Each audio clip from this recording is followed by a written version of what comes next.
Free will भी pre destiny बताया आपने। जी जी। तो वो जो मैंने उसमें उस समय जो उसकी वो जो परिभाषा जो लिखी हुई थी गूगल पे जो मैंने दी थी, ये क्या कहने का मतलब था कि उसमें ये लिखा हुआ था कि अपने जीवन आदि के बारे में स्वयं निर्णय लेने की क्षमता जी ना कि किसी बाहरी शक्ति द्वारा नियंत्रित। जी। तो इसमें अब ये जब ये अगर पहले से निर्धारित है कि हमारी क्या इच्छा होगी, तो भी तो कम से कम ये स्वयं लेने की क्षमता तो हुई नहीं है। नहीं वो नहीं है। वो जो आप अर्थ देख रहे हो ना कि बाहरी नियंत्रण के बिना, वो दूसरे मानवीय नियंत्रण की बात हो रही है कि किसी ने जबरदस्ती आपसे कोई काम करवा लिया, वो उसके बारे में है। वो ऐसा करके नहीं है कि कोई भी बाहरी वो नहीं होगा। बाहरी परिस्थितियां तो होंगी, बिना परिस्थितियों के आदमी कैसे कोई इच्छा पैदा करेगा? वो तो प्रोसेस है ना। यस वो मैं समझ गया। हाँ, मतलब वहाँ जो लिखा हुआ है ना कि किसी बाहरी दबाव के बिना, वो ऐसा है कि जैसे कभी कोई आदमी आपकी कनपट्टी पे आके वो रख दे, या कनपट्टी पे लगा के अब जबरदस्ती करवा कि तुम्हें ये करना है, उसके प्रेशर में अब वो काम कर रहा हूँ। हाँ, या आपके बच्चे का किडनैप कर दिया और बोला कि आप मुझे इतना पैसा दो, तो अब आप देना तो चाहते नहीं है, लेकिन देना पड़ेगा। तो ये बिना इच्छा के जो आप काम कर रहे हैं, ये फ्री विल में नहीं आता है। ये फ्री विल में नहीं आता है। हाँ, क्योंकि ये आप किसी दबाव में काम कर रहे हैं, माने आपकी इच्छा तो नहीं है वो करने की, लेकिन करना पड़ रहा है। तो ये जितने भी ऐसे दबाव हैं जो हमारी इच्छा के विरुद्ध हमें करने को मजबूर करते हैं, वो उसके बारे में लिखा हुआ है। लेकिन जो हम चाहते ही हैं, जो हम कर ही रहे हैं, करना ही चाहते हैं, वो फ्री विल में आता है। हाँ, लेकिन हाँ वो ठीक है। ये वाली बात जो है आपने बता दिया, वो किस सेंस में उसमें लिखा हुआ है। जी जी जी। लेकिन मैं ये कह रहा हूँ कि जैसे आपने बोला ना पहले से निर्धारित है। हाँ, पहले क्या होने वाली है, तो मतलब ये यानी कि इसका निर्धारक मैं नहीं हुआ। हाँ, तो उसके इच्छा के निर्धारक तो आप नहीं है। नहीं हूँ ना मैं ना। हाँ, तो मतलब यहाँ अगर मैं नहीं हूँ तो उस सेंस में भी तो मतलब मेरे अलावा कुछ भी अगर निर्धारक है तो नहीं, तो मतलब इच्छा का निर्धारक। लेकिन फ्री विल इच्छा करने को नहीं बोलते। फ्री विल का मतलब रहता है कि कोई इच्छा उठी तो उसे आप पूरा करना चाहते हैं, इसको फ्री विल बोलते हैं। इच्छा आप थोड़ी उठाते हैं। तो ऐसा तो सर, लेकिन अगर मान लीजिए कि तो ये भी तो सर, लेकिन मैं ये कह रहा हूँ कि ये चाहना भी तो ये भी तो मेरे हाथ में नहीं है ना। नहीं, ये देखो आप ही के हाथ में है ना, आप ही तो कर रहे हैं ये। देखो आपको सर, लेकिन वो निर्धारित है ना पहले से। नहीं, पहले से जो निर्धारित है वो दूसरे उसमें, वो तो प्रोसेस है कि कारण से ही कार्य निकलेगा ना। अगर कारण नहीं है तो कार्य तो निकल नहीं सकता। हाँ, तो कारण पहले होता है। ठीक है, ठीक। तो कारण से निर्धारित हो रहा है कि जैसे ये निर्धारित हुआ कि भाई आपका शरीर है, माने शरीर एक कारण है, तो इसमें भूख होगी, ये कार्य इसमें होगा। ठीक। तो जब भूख लगेगी तो ये तो इसका कार्य है। ये ऐसा तो है नहीं कि भूख आपने लगा ली है कि अब मैं भूख लगाता हूँ भाई साहब और ये देखो भूख लग गई। तो भूख लगना का एक प्रोसेस है। तो जब भूख लगी तो अब इसके आगे का प्रोसेस आपके हाथ में आता है। ये प्रोसेस के रूप में है, ये भी प्री डेस्टाइनी कि जब भूख लगेगी तो आप ऐसा करोगे। लेकिन अब करोगे तो आप करोगे। जब ये जो आप करोगे और अपनी इच्छा से माने चाहते हुए करोगे, ऐसा नहीं कि किसी दबाव में कर रहे हो, तो इसे फ्री विल कहा जाता है। ये प्रोसेस को फ्री विल का नाम देते हैं। तो है ये भी प्री डेस्टाइनी। जी हाँ, ठीक है। मतलब क्योंकि भूख लगना प्री डेस्टाइन्ड है, हाँ। तो फिर उसकी पूर्ति करना भी एक तरीके से हमारे सर्वाइवर के लिए, वो भी एक तरीके से, जब तक हम बचना चाहते हैं तो हम भूख लगेगी तो उसको मिटाने की कोशिश करेंगे। हाँ, तो वो भी है प्री डेस्टाइनी, लेकिन क्योंकि अब यहाँ आपका डायरेक्ट इन्वॉल्वमेंट शुरू हो रहा है। तो ये जो डायरेक्ट इन्वॉल्वमेंट शुरू हो रहा है, और अगर ये किसी बाहरी दबाव से नहीं है जबरदस्ती वाला, तो इसे फ्री विल कहते हैं।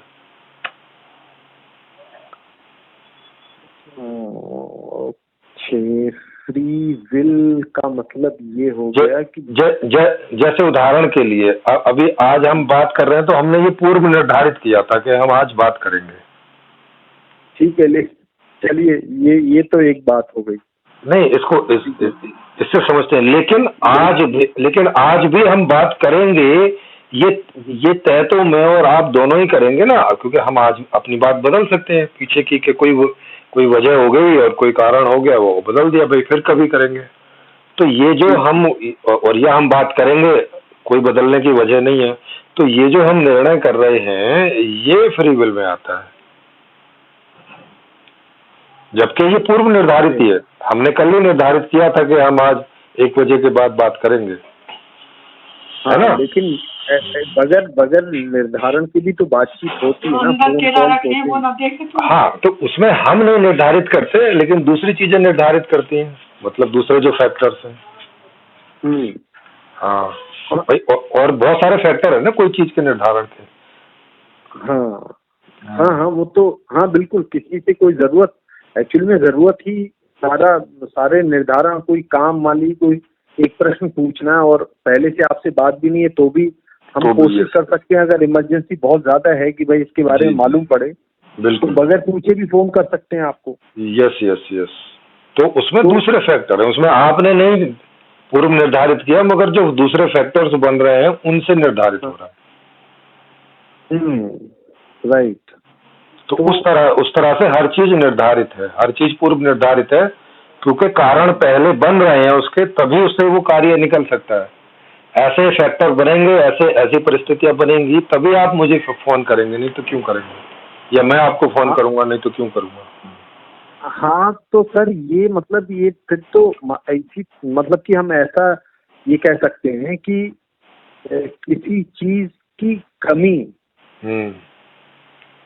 उसकी भरपाई के लिए एक इच्छा पैदा होती है, जो भी समझ में आती है, और इस इच्छा की पूर्ति के लिए फिर हम कोई कर्म करते हैं, फिर हमसे कर्म होता है। जैसे कि हम कोई एक प्रश्न को लेके आपस में बातचीत कर रहे हैं, हमको लग रहा है कि वो जवाब आपसे अच्छा मिल सकता है, तो इस चीज की कमी की वजह से हमारे अंदर इच्छा पैदा हो रही है कि भाई आपसे बात करें, ताकि उससे शायद हमारे जो प्रश्न जो है और उसका सही जवाब मिल सके। जी। तो वो जो है, फिर सारा प्रोसेस ही ऐसा है, फिर तो हर चीज में ही ऐसा है। हाँ, हर चीज में ऐसा है। हाँ, कर्मों से पहले जी एक बंधन तय है, यानी कि इच्छा की बात है। किसी भी कर्म से पहले इच्छा है, और उस इच्छा से पहले भी किसी चीज के अभाव का बोध है। यस, अभाव का बोध है। उस तरह की सब कंडीशंस बन रही हैं सारी चारों, मतलब जिस चीज के लिए जितनी भी छोटी और बड़ी सब कंडीशंस होती हैं, वो उस कार्य के लिए कारण बनती हैं। राइट। तो अगर वो कारण बन रही होंगी तभी कार्य निकलेगा, अगर नहीं बन रही होंगी तो अगला कदम ही नहीं निकल के आएगा। हाँ, लेकिन सर पूर्व निर्धारित तो एक तो होता है कि भाई जब से सृष्टि बनी है तब से ये जो आज हो रहा है, ये उसी समय निर्धारित हो गया था। मतलब लोग, एक तो ये हुआ, और एक हो रहा है इंस्टेंटली, इंस्टेंटली बहुत सी बातें हो रही हैं। नहीं, हो तो गया। पूर्व निर्धारण से मतलब आप कई बार, जैसे उस समय जब वो जो आरंभ है, वहीं पे जो है इसका अंजाम क्या होगा, उसका आगाज में ही तय हो चुका है। आपकी बात से हाँ, वही है। अभी ये जितने भी आप कारण जो अभी हम तात्कालिक कारण देख रहे हैं, इनका कारण इनके पीछे है, उसका कारण उसके पीछे है, उसका, और ऐसे करके सबसे पहले वाले कारण पे आप पहुंच जाओगे। अगर वो सबसे पहले वाला कारण नहीं होता तो ये कारणों की सीरीज नहीं चली आती ना अब तक। ओके, अच्छा। तो उस सेंस में जी देखा जाए तो आज हम जहाँ पहुंचे हैं जी जी वो भी पूर्व निर्धारित है। बिल्कुल। ओके, तो यानी कि किसी के जीवन में खुशियाँ, कई लोग दुखी से कुछ एक ही मतलब सुविधाओं में रहते हुए जी लोग ज्यादा खुश लगते हैं, कुछ लोग कम खुश लगते हैं, कुछ लोग उन्हीं सुविधाओं में दुखी से मालूम पड़ते हैं, जी। मतलब सोच की वजह से। हम्म। तो वो क्या है, वो भी सब पूर्व निर्धारित ही है। कुछ भी ऐसा नहीं है दुनिया में, वो चाहे अच्छी घटनाएं हो रही हो हमारी दृष्टिकोण में, चाहे बुरी घटनाएं हो रही हो, सब कुछ प्री डेस्टाइन है। दूसरी कोई पॉसिबिलिटी नहीं है ना। और वो आप इस लॉ से देख सकते हो कि कारण से ही कार्य निकलता है। नहीं, अच्छा सर, मैं ये बोल रहा हूँ कि जैसे कि एक ही चीज को देखने के कुछ लोगों के दृष्टिकोण अलग होते हैं, वो भी सब प्री डेस्टाइन है कि किनके पास कितने दृष्टिकोण होंगे, कौन कब किस दृष्टिकोण से किस बात को देखेगा। हाँ। ओके। भाई दृष्टिकोण भी कारण ही हो गया ना। हाँ लेकिन हाँ, अगर आपके पास वो दृष्टिकोण हो ही ना तो आप देखोगे कैसे? तो पहले से होना चाहिए वो दृष्टिकोण आपके पास। तो आपके तो इसका मतलब है कि वो ऑलरेडी कॉज है आपके पास में। और वो वाला दृष्टिकोण आपके पास क्यों है, दूसरे के पास क्यों नहीं है, इसकी खोज में जाएंगे तो कारण आपको मिल जाएंगे कि इसके पास इस कारण से नहीं है, आपके पास इस कारण से है। इसमें एक चीज ऐसी भी नजर आती है सर कि जो मानसिक तौर पे जो लोग कमजोर होते हैं। हाँ, तो जो लोग कमजोर हैं उनका भी कारण है ना। माने आप दुनिया में कुछ भी उठा लीजिए, बिना कारण के तो नहीं है ना। कमजोरी, पहलवानी, बीच के, एक टांग वाले, चार टांग वाले, दो टांग वाले, कुछ भी उठा लीजिए, कोई भी चीज बिना कारण के तो पॉसिबल ही नहीं है ना दुनिया में। या है? नहीं, बगैर कारण के तो वैसे नहीं है, लेकिन मतलब आदमी अगर सर इतना ही कंट्रोल्ड है। नहीं, इसको कंट्रोल्ड नहीं बोलते हैं। ये सब तो गलत हो जाएगा कि देखिए अब देखिए मैं बता रहा हूँ सर कि एक ही चीज को देखने के जो मानसिक तौर पे कमजोर लोग हैं उनको देखने, कुछ लोग होते हैं एक घटना में बहुत ज्यादा कांप जाते हैं, कुछ लोग होते हैं उसका आराम से फेस करते हैं, और कुछ लोग उन्हीं घटनाओं से ऐसा कुछ सीख लेते हैं कि उनका जीवन भी बदल सकता है या बदल जाता है। बिल्कुल। और आप मान रहे हैं कि सारी चीजें पहले से निर्धारित है उन पर्टिकुलर लोगों के के लिए भी। यस। तो फिर ये सब तो उसका कमजोर होना या उसका नॉर्मल रहना तो एक तरीके से तो वही हो गया ना सर फिर। हाँ, तो वही है हो गया। हाँ, तो इसको कंट्रोल नहीं बोलते। कंट्रोल का मतलब तो ये होगा कि कोई है जो कंट्रोल कर रहा है। ये कंट्रोल नहीं है, ये कॉज एंड इफेक्ट सीरीज चल रही है। अरे सर वो इसमें कंट्रोल जैसा कुछ नहीं। कंट्रोलिंग जहाँ पे स्टार्ट होती है वो चेतना है। कंट्रोल शब्द जो इस्तेमाल होता है वो चेतन के लिए होता है कि चेतन कंट्रोल करता है, लेकिन वो भी पूर्व डेस्टाइन ही है कि कौन कितना कहाँ कैसा क्या कंट्रोल करेगा, क्योंकि उसके भी फैक्टर्स हुआ ना। तो इसका मतलब यही हुआ ना कि एक इंसान अगर उदाहरण के तौर पे उसे दुखी रहना है, हर चीज में से वो नेगेटिविटी निकाल लेता है जी। एक इंसान है हर चीज में से पॉजिटिविटी निकाल लेता है। बिल्कुल। और ये दोनों आप बोल रहे हैं कि प्रीडेस्टिन्ड है। दोनों प्रीडेस्टाइन है। हाँ, तो वो लेकिन कमजोर वाले ही ऐसा सोचता है कि यार ये इतनी नेगेटिविटी आ जाती है, मैं कैसे निकलूं इससे बाहर जी। यानी कि, लेकिन फिर जब सिचुएशन आती है फिर वो उसी तरह नेगेटिविटी, वो मतलब कि किसी भी सिचुएशन में जल्दी हिम्मत हार जाना और उदास हो जाना, ये सारी चीजें उसके साथ होती हैं। बिल्कुल। और फिर वो ये भी कहता है नहीं यार मैं इस जैसा बनना चाहता हूँ, ये जो हर सिचुएशन में, उन्हीं सिचुएशन में मान लो कि दो भाई हैं जी, घर में कोई मौत होती है तो ये तो बिल्कुल कांप जाता है और ये पूरा सबको संभाल के, अरे भाई ओके, मतलब वो उसके अंदर ज्यादा कामनेस और वो मेंटेन रहती है। जी। तो ये आदमी ऐसा सोचता है कि यार मुझे भी ऐसा होना चाहिए, तो वो उससे बात भी करता है कि भाई कैसे आप ये सब चीजें हैंडल करते हो। यानी कि वो उससे निकलने के उसके मन में ऐसे भाव भी आते हैं कि वो इन चीजों से बाहर निकल जाए। जी जी। लेकिन फिर वो सिचुएशन कोई ऐसी आती है तो फिर वो घबरा जाता है। जी। एक तरीके से देखा जाए तो वो तो कंट्रोल ही लग रहा है जैसे। कंट्रोल्ड नहीं, देखो गलत शब्दों का इस्तेमाल हो जाएगा तो फिर चीजों के अर्थ बदल जाते हैं। तो कंट्रोल कैसे नहीं है, वो चाह के भी क्यों नहीं निकल पा रहा है? तो हाँ, निकल नहीं पा रहा है, उसके कारण मौजूद है, वो कारण देखेंगे तो हमें पता चल जाएगा कि इन कारणों से नहीं निकल पा रहा है। लेकिन इसे कंट्रोल नहीं बोल सकते ना। कंट्रोल का मतलब है कि कोई चीज है जो आपको कंट्रोल कर रही है, मतलब कोई चेतन चीज है। तो कॉज कंट्रोल कर रहे हैं ना सर। हाँ, कारण कंट्रोल कर रहे हैं ना। नहीं, कारण नहीं कंट्रोल कर रहे, क्योंकि कारणों का अपना कोई विष नहीं है ना कि भाई वो कोई किसी को कंट्रोल करना चाहेंगे। नहीं समझे? हाँ, नहीं, मतलब नहीं, जैसे कि मान ली किसी भी कारण से एक कोई दुखी घटना घट गई। हाँ, अभी जो दुखी घटना जो घट रही है ये तो किसी चेतन के साथ ही घट रही है ना। चेतन के साथ घट रही है, लेकिन अगर किसी और चेतन के द्वारा नहीं घट रही है और वो भी हाँ। उसकी इच्छा अनुसार, जैसे कोई आदमी है वो चाहता है कि मैं आज हरिद्वार जाऊं। हाँ। मतलब वो मेरे लिए चाहता है कि मैं जाऊं हरिद्वार उसके किसी काम से। हाँ। और वो ऐसा कुछ दबाव डालता है मुझ पे कि भाई तुम्हें जाना ही पड़ेगा, तो हमारे पास कोई चारा नहीं है इसके अलावा। ठीक है। हाँ, तो फिर मैं गया, तो इसे बोलते हैं कि वो मुझे कंट्रोल कर रहा है। अब देखिए, एक तो ये वाली बात हो गई। हाँ सुने, अब एक दूसरी वजह से। हाँ, अब एक दूसरी बात है कि अब ये है कि मुझे कोई बीमारी है और उसका कोई डॉक्टर हरिद्वार में रहता है। ठीक है। और मुझे बीमारी ठीक करनी है तो मुझे हरिद्वार जाना ही होगा।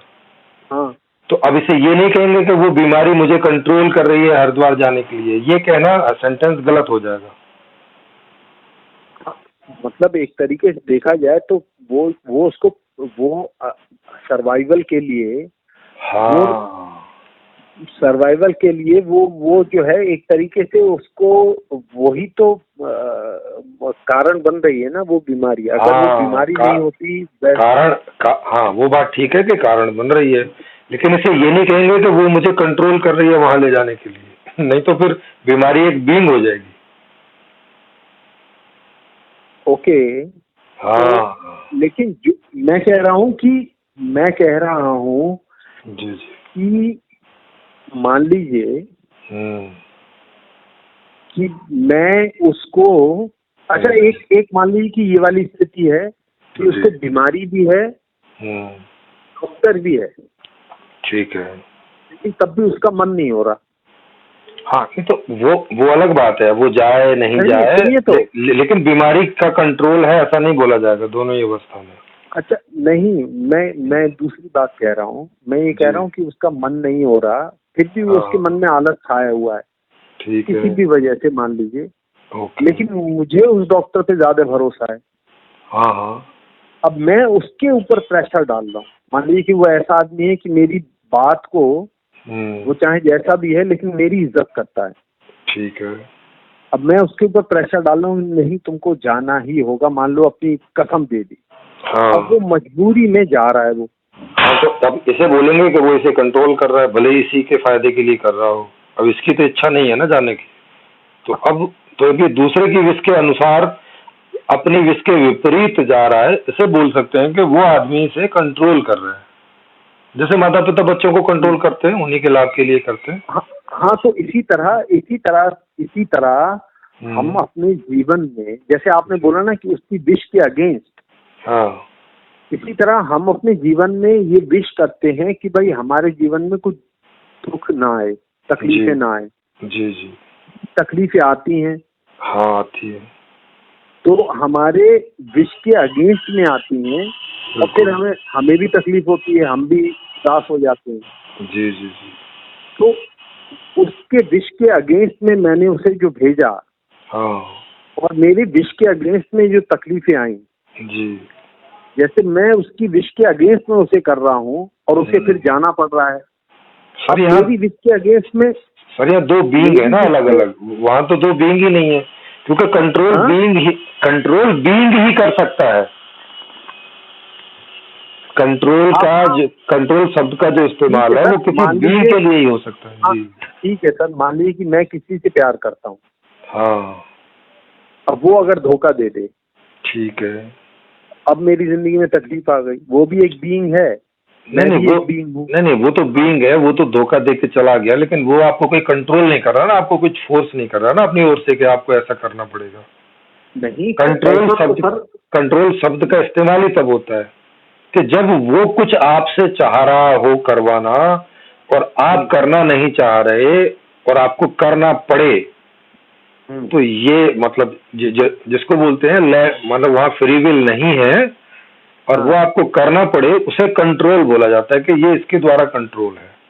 तो अब मैं यही तो पूछ रहा हूँ सर, यहाँ पर जो है यानी कि आपने ये बात कही ना मेरी विश के अगेंस्ट में, मेरे विश के अगेंस्ट में किसी दूसरे के द्वारा, ये दूसरे के द्वारा मत हटाओ, और दूसरे के द्वारा मतलब वो भी बीइंग ही होना चाहिए।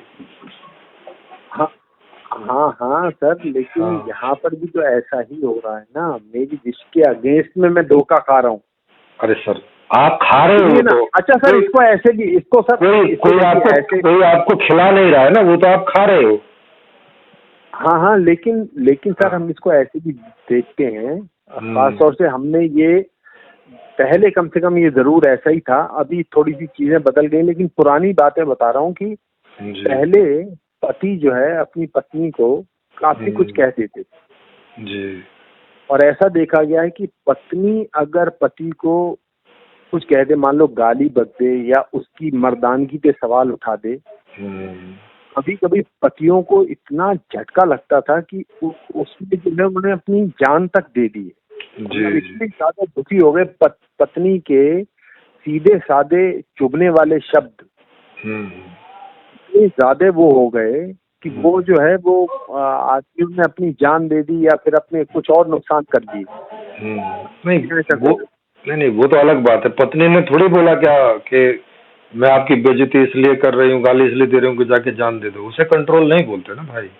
नहीं, अच्छा नहीं सर, मैं दूसरी बात एक और इसको थोड़ा आगे बढ़ा के, जब हम इस तरह का हम देखते आए हैं तो हमने ये भी देखा है कि बहुत जगह पे पत्नियां अपने पतियों से मतलब खासतौर से सेक्स के बारे में ही बता रहा हूँ, ऐसा नहीं बोलती कि भाई तुम में सेक्स की कोई कमी है कि कहीं इसे तकलीफ ना हो जाए, क्योंकि देखते आए कि अगर पत्नी अपने पति की सेक्सुअलिटी पे अगर आवाज उठा दे तो पति का सारा जो है वो पूरा सब टूट जाता है जी। तो पत्नियां, और जब ऐसा हुआ है तो इस तरह के जो अफेक्ट हुए हैं उस वजह से बहुत बार पत्नियां नहीं कहती हैं, इस बात को नहीं उठाती हैं कि भाई क्योंकि तकलीफ हो जाएगी। ठीक है। और अब मान लीजिए कि इसी बात को थोड़ा और आगे ले जाते हैं कि ऐसे बहुत सी पत्नियों ने, क्योंकि देखते आए हैं इस तरह होता है, ऐसा कॉज हो तो अफेक्ट ऐसा होता है जी। तो बहुत से लोगों ने ऐसा कॉज पैदा नहीं किया ताकि वैसा अफेक्ट ना हो कि वो बहुत ज्यादा तकलीफ में गिर जाए जी। तो अब जो है फिर मान लीजिए कि उससे और आगे की अवस्था एक ऐसी आई कि पत्नी ने कहा, इस कॉज को क्रिएट किया ताकि इफेक्ट वैसा हो कि उसे तकलीफ हो जी। तो फिर तो ये कंट्रोल करना जैसा नहीं हुआ। नहीं, इसको नहीं बोलेंगे ना, कंट्रोल करने में सीधे सीधे बोला जाता है सामने वाले को कि तुम्हें जाना है और इसलिए जाना है, इसको क्या बोलेंगे? वो तो आप इनडायरेक्ट बोल रहे हो ना कि कोई आदमी इनडायरेक्ट किसी ट्रिक का इस्तेमाल कर रहा है ऐसा सोचते हुए कि मैं ऐसा ऐसा करूंगा तो ये ऐसा ऐसा करेगा, लेकिन सीधे नहीं बोल रहा है उसको। हाँ लेकिन सर ऐसा तो ऑब्जर्व किया गया है ना, उसी के आधार पर हुआ है। नहीं तो उसे कंट्रोल करना नहीं बोलते ना, कंट्रोल तो कोई ऐसा होता है जैसे प्रशासन है वो सीधे बोलता है कि ऐसा करोगे तो उठा के जेल में डाल देंगे, ऐसा करोगे तो ठीक है, इस बात को कंट्रोल बोला जाता है। कंट्रोल का मतलब रहता है कि हाँ के सीधे डायरेक्ट बात होती है, डायरेक्ट सिस्टम है कंट्रोल का। इनडायरेक्ट सिस्टम को कंट्रोल करना नहीं बोलते, वो तो उसको मैनिपुलेशन बोलते हैं, उसके लिए दूसरे शब्द हैं। हाँ तो हाँ, मैनिपुलेशन भी तो देखा जाए तो उसके उसमें जो सबसे जो असली बात है वो यही है ना कि दूसरे को नियंत्रित। मैनिपुलेशन का मतलब क्या हुआ? मैनिपुलेशन का मतलब है कि उस आदमी को इस तरह से अपनी बात मनवाना कि उसे वो कंट्रोल जैसा ना लगे, उसे ऐसा लगे कि वो खुद कर रहा है। हाँ, लेकिन इस बात को मैनिपुलेशन है। अरे नहीं होता ना कंट्रोल भाई। कंट्रोल की परिभाषा ये है कि आप सीधे उसको बोलते हो कि you have to go there. जैसे एक अधिकारी है, वो अपने नीचे जो काम करता है उसको बोलता है कि आज आपको वहां जाना है और ये काम करना है, इसको कंट्रोल बोलते हैं। हाँ, वो तो मान ली कि ये तो हो गया एकदम ग्रॉस लेवल पर। अरे ये ऐसे ये कंट्रोल शब्द उसी के लिए है जिसको ग्रॉस बोल रहे हो ना, उसी के लिए कंट्रोल शब्द है। इनडायरेक्ट जो है उसको कंट्रोल नहीं बोलते हैं, वहां कंट्रोल शब्द का इस्तेमाल नहीं आता है। तो मतलब फिर वो जो है लगता तो वैसे ही है ना सर, लेकिन अरे सर लगता वैसे ही है पर वैसा है नहीं ना, और उसके लिए अलग से शब्द हैं। तभी तो शब्द बनाए कि लगता वैसा ही है मगर वैसा है नहीं। जी अच्छा देखिए, मान लीजिए कि मैं ये है आपके संजय सामाजिक है जी, मेरा कोई काम ऐसा है जो मुझे मालूम है संजय सामाजिक कर देगा जी, लेकिन मुझे मालूम है कि मैं अगर कहूंगा तो फिर वो नहीं करेगा। मतलब ऐसा मुझे आभास है क्योंकि हम लोगों का संबंध अच्छा नहीं है। मैं उदाहरण दे रहा हूँ एक। हाँ, तो इसका मतलब है कि यहाँ कंट्रोल काम नहीं करेगा, आप कंट्रोल करने की स्थिति में नहीं है और वो आपका कंट्रोल नहीं लेंगे अगर आप सीधे बोलेंगे। अब जो है मैं सोचता हूँ कि भाई सिरोही जी से तो मेरी अच्छी पटती है। हाँ, मान ली कि मैं सिरोही जी से मैंने बोला कि सर मेरा एक ऐसा काम है और वो संजय सामाजिक कर देगा इस तरीके से। आप भी संजय सामाजिक को बोल दिए ये काम करने के लिए। हाँ, तो इसे कंट्रोल नहीं बोलते हैं इसे। तो ये सब देखिए, अब जो मुझे हासिल करना था वो मुझे मालूम है कि अगर मैं कहूँगा नहीं होगा। अरे सर तरीका तो मैंने अचीव तो वही कर दिया ना सर। अरे सर वही अचीव करने को नहीं कंट्रोल बोलते हैं ना, प्रोसेस क्या अपनाया है उसका नाम होता है। तो ये इसको क्या बोलेंगे फिर? अरे इसको बोलेंगे कि आप मैनिपुलेट कर रहे हैं, मतलब राजी कर रहे हैं, कैसे ही करके आपने मुझे राजी किया और मैंने उनको राजी किया। हाँ, तो मैनिपुलेशन नहीं, कंट्रोल करना राजी करना नहीं होता है, कंट्रोल करना तो सीधे ऑर्डर करना होता है। अच्छा, हाँ, मतलब वो आप ये बताना चाह रहे हैं कि ये एक्यूरेट वर्ड यहाँ पर यूज नहीं होगा। यस, इससे दूसरे वर्ड यूज होंगे, सीधी सी बात ये। यस, क्योंकि अगर मैं आपका भावार्थ समझते हुए कि मैं समझ रहा हूँ कि आप क्या कह रहे हैं, अगर मैं इसी शब्द के साथ आगे बढ़ जाऊंगा तो ये आगे दिक्कत खड़ी कर देगा। आगे फिर आप कंट्रोल और मैनिपुलेशन को एक ही अर्थ में लेने लगोगे और फिर मुझे वहां समझाना पड़ेगा और उसके लिए फिर से पीछे जाना पड़ेगा कि देखो वहां आपने ये गलत शब्द इस्तेमाल कर लिया। कंट्रोल मतलब ये नहीं होता, इसको कंट्रोल बोलते हैं, इसको मैनिपुलेशन बोलते हैं, ऐसे करके होता है। जी, ओके।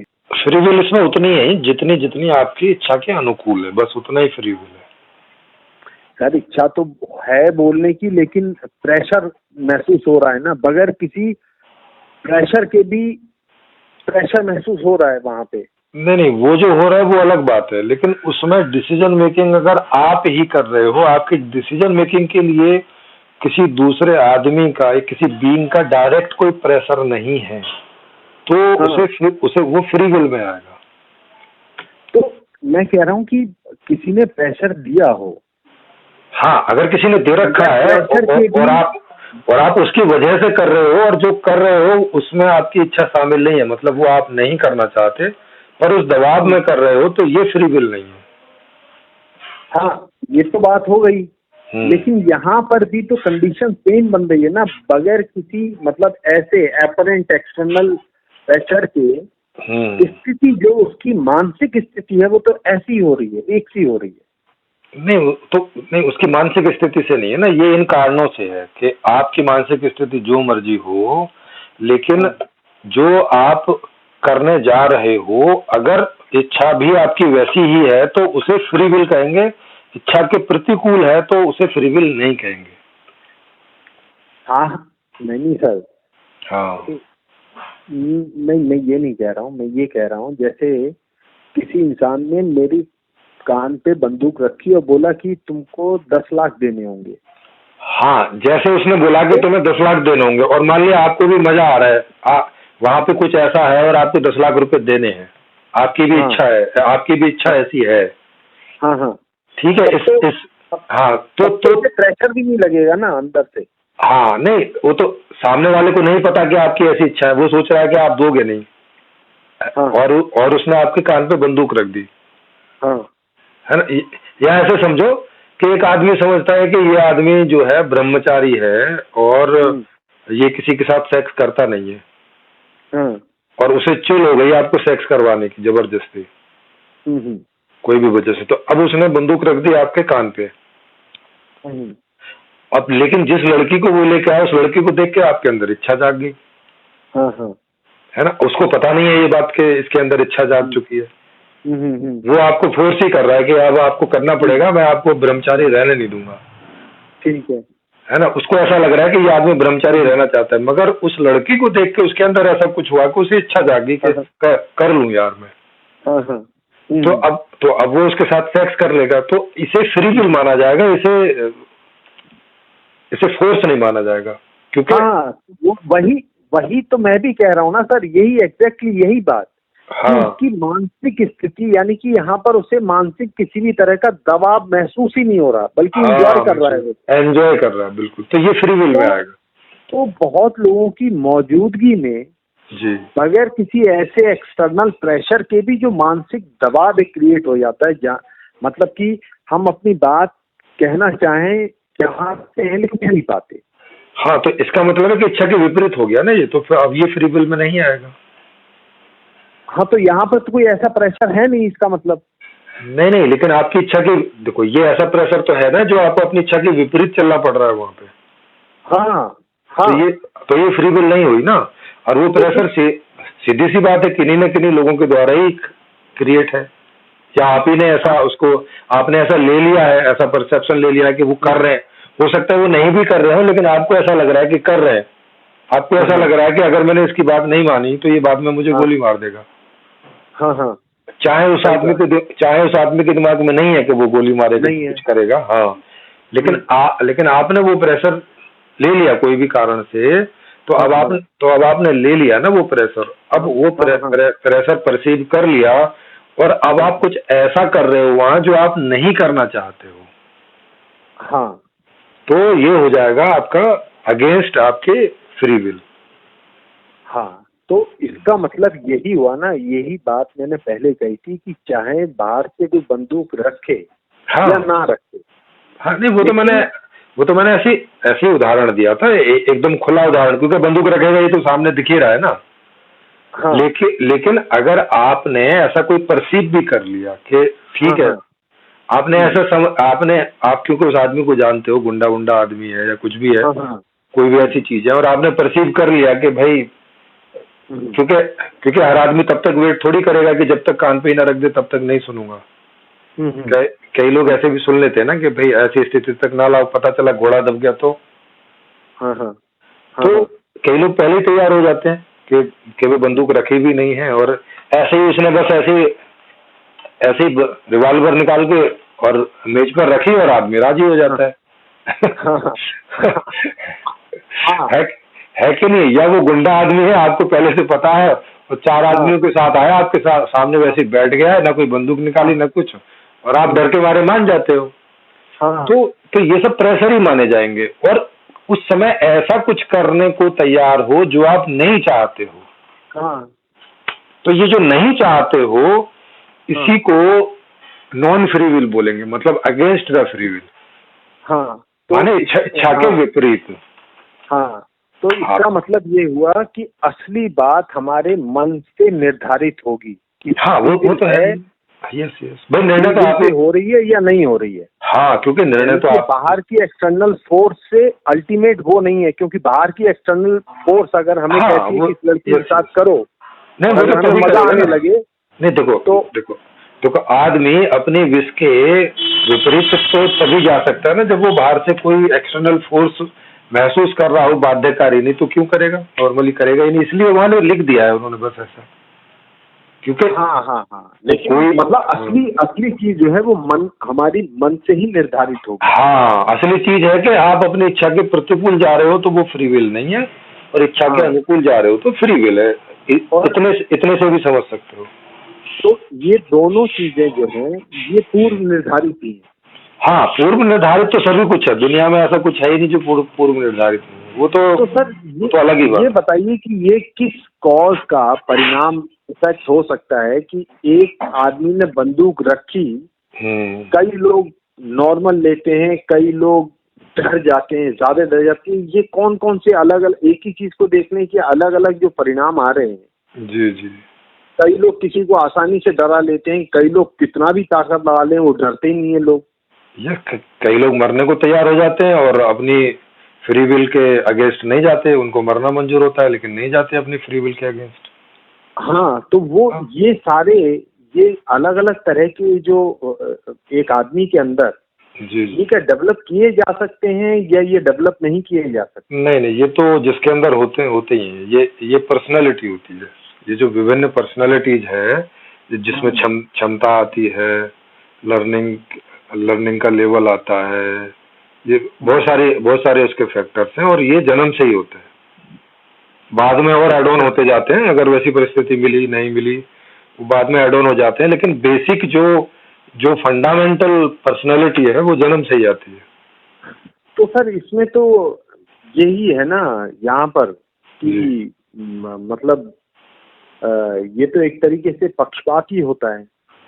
हाँ। कुछ लोग कमजोर ही पैदा होते हैं, कुछ लोग हिम्मतवर पैदा होते हैं, कुछ लोग। हाँ, यस। इसीलिए प्रकृति में कुछ पक्षपात नहीं होता, क्योंकि प्रकृति जड़ है, तो उस जड़ता में कोई पक्षपात हम कर नहीं सकते, क्योंकि पक्षपात जो होता है वो चेतन के द्वारा होता है। ये शब्द चेतन के लिए इस्तेमाल होता है, जड़ के लिए नहीं। नहीं, एक बच्चा जो पैदा होता है वो उसमें जड़ और चेतन का कॉम्बिनेशन ही होता है ना उसमें। नहीं, उसमें तो चेतन उभरता है, लेकिन बच्चा तो पैदा जो बेस है वो तो जड़ है ना। पैदा होने के बाद फिर चेतन स्टार्ट होता है, और चेतन का खुद का जो चेतन उसे इस जड़ के आधार पे मिला है, क्योंकि चेतन जो है वो जड़ पर ही उद्बुद्ध है। तो जैसी जड़ होगी, कमजोर जड़ है तो चेतन भी कमजोर महसूस करेगा, जड़ पहलवान है तो चेतन भी पहलवान महसूस करेगा। तो सर ये जो आप फिर कभी कभी बोलते हैं कि भाई चेतन जो है वो ऑल परवेडिंग है, हर जगह है। हर जगह है, अलग अलग साइज में अलग अलग पर्सनैलिटी है ना। पर्सनैलिटी तो है ना, रूप रंग आकार क्षमता, ये सब भी तो है ना, चीजें है तो सब जगह। जैसे मिट्टी का कण तो हर जगह है, लेकिन सही एक जैसे थोड़ी होते हैं। नहीं, लेकिन आप बोल रहे हैं कि पहले जो है वो बच्चा जो शुरू में होता है वो जड़ होता है, फिर चेतन उसमें प्रवेश करता है। उस समय चेतन नहीं था किसी भी रूप में वहां पे, जब वो एकदम इनिशियल स्टेज जो थी। हाँ, नहीं था ना, प्रवेश नहीं करता है। उद्बुद्ध होता मतलब पैदा होता है। उद्बुद्ध का मतलब होता है कि उसमें से पैदा हो रहा है। जैसे माता पिता में से बच्चा उद्बुद्ध होता है, माने पैदा होता है। हाँ, संस्कृत में एक उद्बुद्ध शब्द, उद्बुद्ध जैसे बोलते हैं, जैसे आपने बीज लगाया और उसमें से वो दो पत्तियां निकल आती हैं बाहर, आती है नहीं। हाँ, इस प्रक्रिया को उद्बुद्ध होना बोलते हैं। उद्बीज या पैदा होना, अगर उर्दू में बोलना है तो पैदा होता जी। तो सर जड़ में गति जो है वो गति जो है वो उसमें गति कैसे है बगैर किसी चेतन? अनकॉन्शियसली है ना वो चीजें, जो चेतनता की चीजें हैं वो अनकॉन्शियस है वहां पे। कॉन्शियस ही अनकॉन्शियस रूप में है, जो बाद में उद्बुद्ध होके कॉन्शियस हो जाती है। जैसे बीज में तना, पेड़, पौध, वो क्या नाम है, लकड़ी, फूल, फल, ये सब बीज में है। तो जब उसको वैसी परिस्थिति मिलती है तो ये उद्भुज माने उसमें से उत्पन्न होने लगते हैं। अच्छा, मतलब पहले बीज रूप में था। हाँ, और वो जो चेतनता उसमें उद्भूत हुई है, वो चेतनता भी थी लेकिन अनकॉन्शियस रूप में थी, अनकॉन्शियस रूप में, अक्रिय मतलब रूप इतनी में। ज्यादा जड़ थी कि उसकी चेतनता प्रतीति नहीं होती है, लेकिन जी। है उसमें चेतनता वहां पर। जी हाँ, बिल्कुल बीज रूप में होती है, जेनेटिक्स रूप में होती है। ओके, अच्छा अच्छा अच्छा अच्छा, ये बात है।